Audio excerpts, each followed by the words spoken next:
Assalamualaikum warahmatullahi wabarakatuh. Hai semuanya, perkenalkan nama saya Yuvita Oksi, Rusanda Pratama dari Fakultas Ekonomi dan Bisnis Manajemen S1 Universitas Erlangga dengan NIM 042011233004. Oke, di sini aku akan menjelaskan tentang materi dari mata kuliah pengambilan keputusan. Dan tentu juga tentang materi pengambilan keputusan ini itu tidak cukup mudah untuk langsung kita ambil saja, dan kita juga perlu mengambil berbagai tahap-tahapan pengambilan sebuah keputusan, serta kita harus bisa mengimplementasikan terhadap perusahaan-perusahaan yang ada di Indonesia.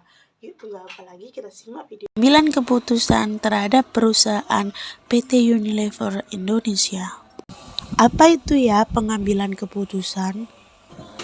Pengambilan keputusan adalah suatu proses yang menghasilkan sejumlah tindakan atau keyakinan dari beberapa kemungkinan tanpa proses.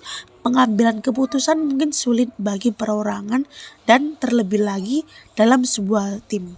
Analisis yang terlalu mendalam tentang tujuan alternatif yang ditawarkan dapat mengakibatkan membludaknya informasi dan melupakan proses pengambilan sebuah keputusan.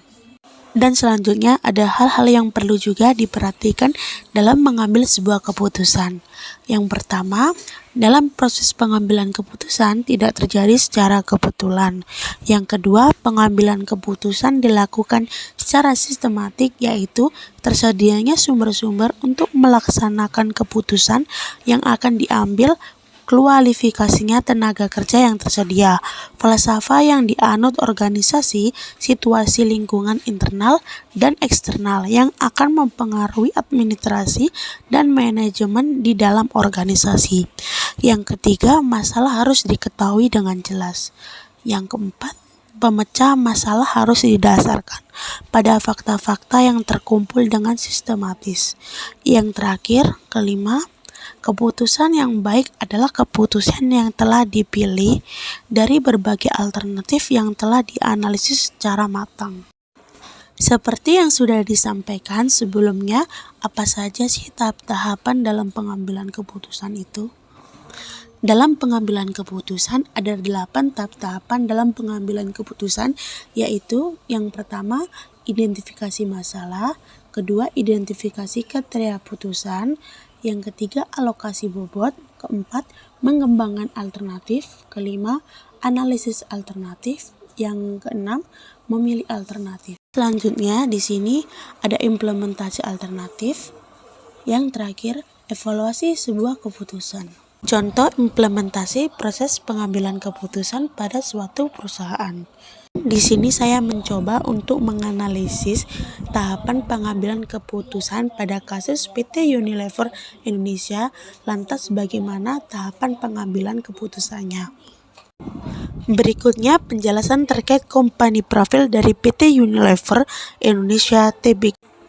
Latar belakang pengambilan keputusan. PT Unilever merupakan sebuah perusahaan yang memproduksi barang-barang kebutuhan pribadi dan rumah tangga selama puluhan tahun. Berawal dari 2 perusahaan kecil yang ada di Inggris dan di Belanda yang kemudian bergabung menjadi satu. Saat ini Unilever dikenal sebagai sebuah perusahaan multinasional yang beroperasi di seluruh dunia. Multinational Corporation atau perusahaan multinasional merupakan hal yang lazim didengar di era globalisasi ini. MNC adalah suatu perusahaan yang beraktivitas di luar negara asal home country, dengan saham yang dimiliki oleh beberapa negara dan aktivitas berada pada negara tujuan. Analisis tahapan pengambilan keputusan. Yang pertama, identifikasi masalah. PT Unilever merupakan suatu perusahaan yang berhasil eksis selama 80 tahun, sudah sangat erat hubungannya dengan masyarakat Indonesia. Dan PT Unilever di Indonesia juga sudah melaksanakan berbagai program kooperatif social responsibility demi menciptakan gaya hidup yang lebih baik di Indonesia. Salah satunya lewat kampanye cuci tangan pakai sabun yang dilaksanakan oleh Lifebuoy. Kedua, identifikasi kriteria keputusan. Pada dalam hal ini saya memberikan 4 kriteria, yaitu yang pertama kemudahan, kedua aktivitas, ketiga perawatan, dan yang terakhir keempat biaya. Yang ketiga adalah alokasi bobot kriteria. Pembobotan ini dilakukan menggunakan angka berdasarkan prioritas yang dibutuhkan seperti berikut. Selanjutnya, mengembangkan alternatif. Di sini saya menawarkan 3 alternatif. Yang pertama, mengembangkan portofolio yang berpotensi. Yang kedua, mengembangkan bisnis di pasar Australia, India, dan Cina. Yang ketiga, mengembangkan cara yang inovatif untuk menjangkau konsumen kami. Pada bagian ini penting bagi suatu perusahaan untuk lebih menggali informasi di dalam maupun di luar perusahaan untuk menunjang pengembangan alternatif dalam pengambilan sebuah keputusan. Dan yang kelima, menganalisis alternatif. Memberikan berbagai penilaian terhadap setiap alternatif dan mengalihkan dengan angka bobot sebelumnya seperti berikut. Yang selanjutnya adalah memilih alternatif. Setelah kita melakukan adanya analisis, kemudian kamu diminta untuk memilih sebuah alternatif yang terbaik dengan total bobot yang paling besar. Selanjutnya ada implementasi alternatif. Di sini bobot yang paling besar jatuh pada mengembangkan cara yang inovatif untuk mengajukan konsumen kami dengan skor 110. Dan hal itu harus diimplementasikan oleh sebuah perusahaan kami. Dan yang terakhir ada evaluasi keputusan. Yang pertama, mudah dijalankan. Yang kedua, sangat efektif dalam menyampaikan tujuan. Yang ketiga, perawatan tidak sulit. Dan yang keempat, biaya cukup murah.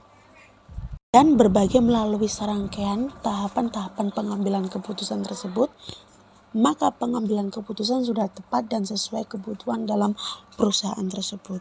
Sekarang kita mengerti apa itu pengambilan keputusan dan serta bagaimana mengimplementasi 8 tahap pengambilan keputusan yang baik dengan menggunakan kasus PT Unilever Indonesia Tbk sebagai contoh perusahaan kami.